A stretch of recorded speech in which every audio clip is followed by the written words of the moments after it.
안녕하세요. 김민서입니다. 이제 세 번째 영상인데요. 지난 영상에서는 농업혁명이 인류를 더 행복하게 만들지 않았다는 이야기, 그리고 상상의 질서가 어떻게 불평등과 차별을 정당화했는지에 대해서 이야기를 했습니다. 오늘은 그 상상의 질서가 어떻게 전 지구적으로 확산되는지를 다루려고 합니다. 하라리는 이제 인류를 하나로 묶은 힘이 세 가지, 돈, 제국, 종교라고 합니다. 이 세 가지가 실제로 어떻게 작동했는지, 그리고 이게 왜 결국 상상의 산물인지 이야기를 해보겠습니다. 먼저 배경을 잠깐 설명하겠습니다. 농업혁명 이후에 인간 사회는 점점 더 크고 복잡해졌습니다. 수십 명이 모여서 살던 부족이 수천 명, 그리고 수만 명의 도시로 커졌습니다. 그런데 문제가 생겼는데요. 인간은 원래 직접 아는 사람, 즉 150명 정도의 집단 안에서만 신뢰를 기반으로 협력할 수 있도록 진화를 했습니다. 수만 명이 함께 살려면 서로 모르는 사람들 사이에도 협력이 필요했거든요. 근데 어떻게 그게 가능했을까요? 하라리는 기원전 첫 밀레니엄 동안 세 가지 보편적인 질서가 등장했다고 설명을 합니다. 첫 번째로 앞에서 말씀드렸듯이 화폐라는 경제적 질서, 두 번째로 제국이라는 정치적 질서, 마지막으로 종교라는 믿음의 질서, 이렇게 세 가지가 서로 다른 언어를 쓰고 서로 다른 문화를 가진 사람들을 하나의 네트워크로 묶어냈다고 주장을 하고 있습니다. 이제 세 가지 요인들을 천천히 살펴볼 건데, 첫 번째로 화폐에 대해서 살펴보도록 하겠습니다. 하라리가 돈을 설명하면서 드는 예시가 재미있습니다. 반미주의자인 이슬람 분리주의자들도 미국 달러는 거부하지 않는다는 겁니다. 미국이라는 나라는 싫어하면서도 미국 달러는 받습니다. 이게 돈의 위력이라는 거죠. 그래서 돈이 왜 이렇게 강력한 힘을 갖게 되었냐? 먼저 돈이 왜 필요해졌는지를 생각해 봐야 합니다. 수렵채집 사회에서는 물물 교환으로 충분했다고 합니다. 내가 사냥한 고기를 옆 사람의 열매와 바꾸면 되는 것이고. 그렇죠. 근데 사회가 커지면서 이러한 물물 교환이 굉장히 큰 한계에 부딪힙니다. 문제가 총 세 가지가 있었는데요. 첫 번째로 정확한 가치의 비교가 불가합니다.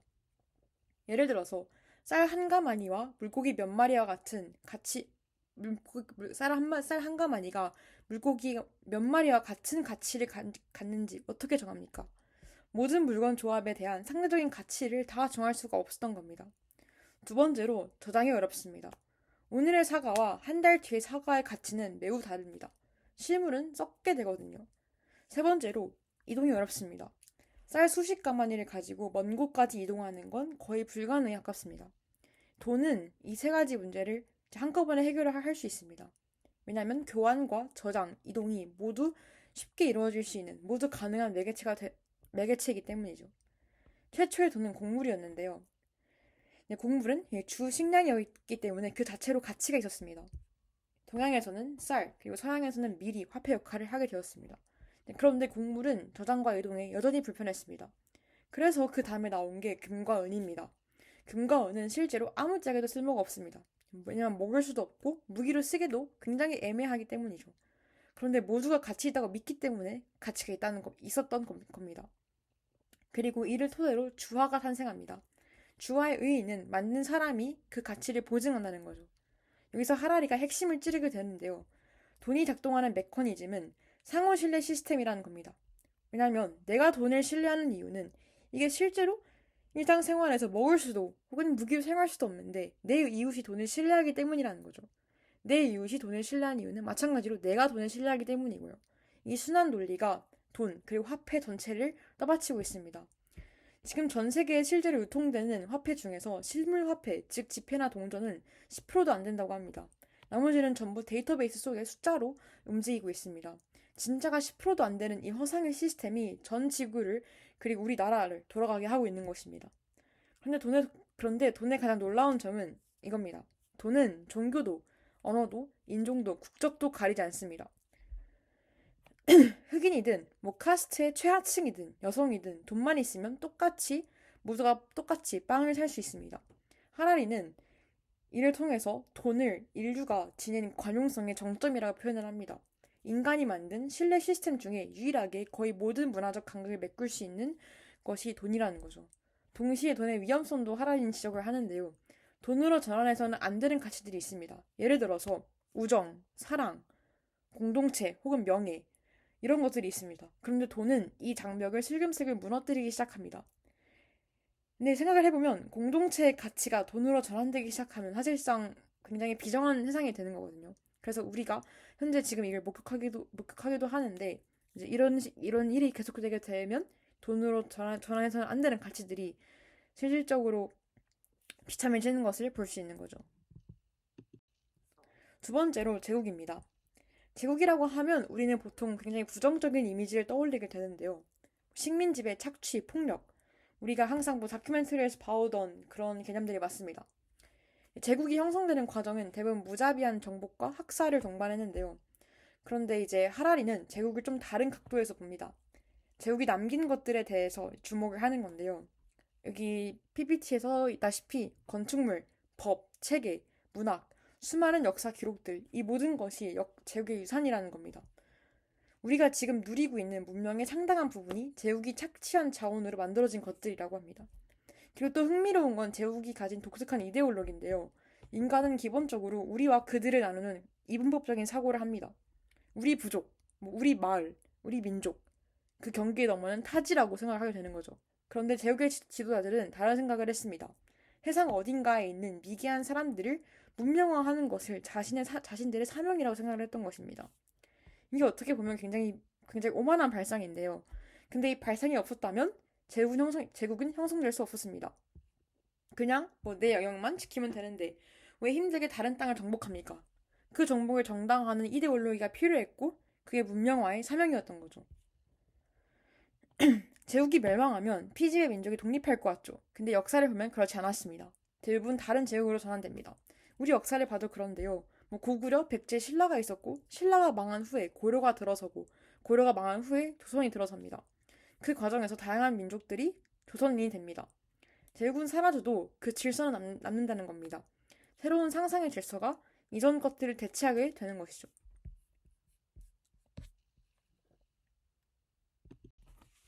세 번째로 종교입니다.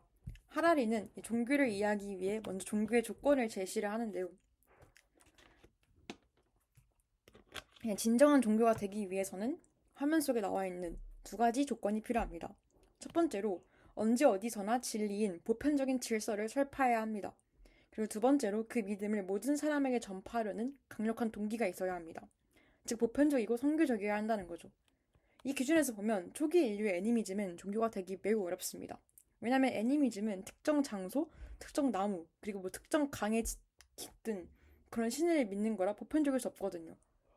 그래서 농업혁명이 일어나면서 자연스럽게 애니미즘이 흔들리기 시작합니다.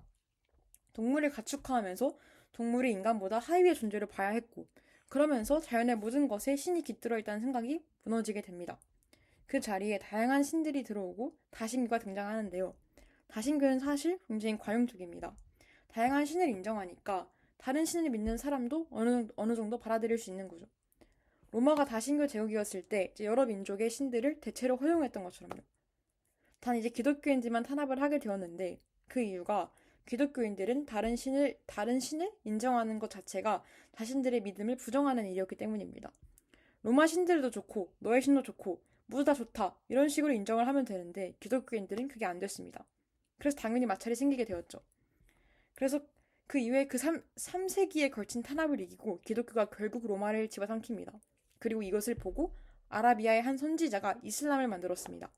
유일신교는 다른 신을 절대 인정하지 않기 때문에 더 강력하고 더 광적으로 선교 활동을 합니다. 그 과정에서 종교의 다양성이 상당 부분 사라지게 됩니다. 하라리가 여기서 굉장히 날카로운 지적을 하게 되는데요.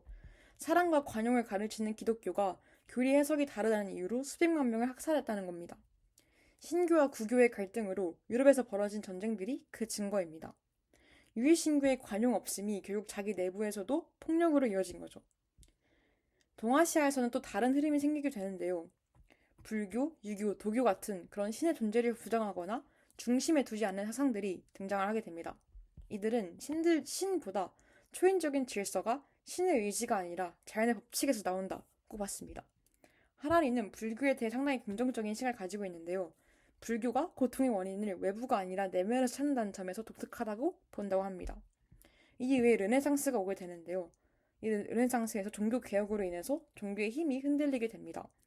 신이 아니라 인간이 중심이 되는 인본주의가 등장하게 되고 결국 자연의 질서는 신의 질서가 아니라 인간의 질서라는 생각이 퍼지게 됩니다. 그리고 이게 이후에 과학혁명으로 이어지게 됩니다. 여기서 잠깐 전체를 조망해 보자면 돈, 제국, 종교 이 세 가지의 공통점이 있습니다. 전부 실제로 존재하지 않는 상상의 산물이라는 건데요. 돈은 모두가 가치 있다고 믿기 때문에 가치가 있습니다. 제국은 지배의 정당성을 믿기 때문에 유지됩니다. 종교는 그 신화를 믿기 때문에 힘을 가집니다. 그런데 이 상상의 산물들이 앞서 봤던 것처럼 실제로 인류를 하나로 연결했습니다. 서로 언어가 다르고 문화가 다르고 얼굴도 다른 사람들이 같은 돈을 쓰고 같은 법 아래에 살고 같은 신을 믿으면서 협력하게 된 거죠. 이게 없었다면 지금의 세계화도 국제무역도 그리고 글로벌 과학 공동체도 존재하지 않았을 겁니다. 제가 이 부분을 읽으면서 가장 인상 깊었던 게 인지 부조화 이야기인데요. 제 하라리는 문화가 내재된 그런 모순 때문에 계속 변화한다고 말을 합니다. 예를 들어서 민주주의에서 자유와 평등은 서로 모순됩니다. 완전한 자유를 허용하면 불평등이 생깁니다. 완전한 평등을 추구하면 자유를 제한해야 합니다. 그래서 이 두 가지를 동시에 완전히 만족시키는 것은 불가능합니다. 그런데 하라리는 이 모순이 문화의 버그가 아니라 핵심 자산이라고 봅니다. 모순된 신념을 동시에 품는 능력이 없었다면 인간의 문화 자체가 건설되고 유지되기 불가능했을 것이라고 봅니다. 그리고 그 모순을 중재하려는 노력이 결국 변화를 만들어냅니다. 노예제라는 상상의 질서가 자유와 평등이라는 다른 상상의 질서에 대체된 것처럼요. 이게 굉장히 위로가 되는 말이기도 하는데요. 세상이 어떻게 보면 모순투성이인 것 같고 앞으로 나아가는 것 같지 않을 때 사실 그 모순 자체가 변화의 원동력이라고 믿으면 되니까요. 이번 영상에서는 돈과 제국, 종교가 어떻게 인류를 하나로 묶었는지 그리고 그것들이 결국 상상의 질서라는 점을 이야기했습니다.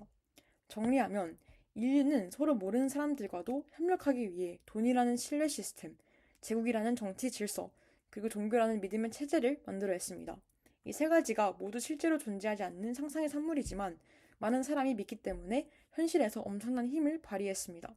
그리고 이 상상의 질서들은 내재된 모순 때문에 계속 변화해왔고 그 변화가 역사를 만들어 왔습니다. 다음 영상은 이제 사피엔스 책을 다루는 마지막 편인데요. 과학혁명이 왜 특별한지, 그리고 자본주의가 어떻게 우리 삶을 바꿨는지, 그리고 인류의 미래가 어디로 향하고 있는지, 어디로 향할지에 대해서 이야기하겠습니다. 감사합니다.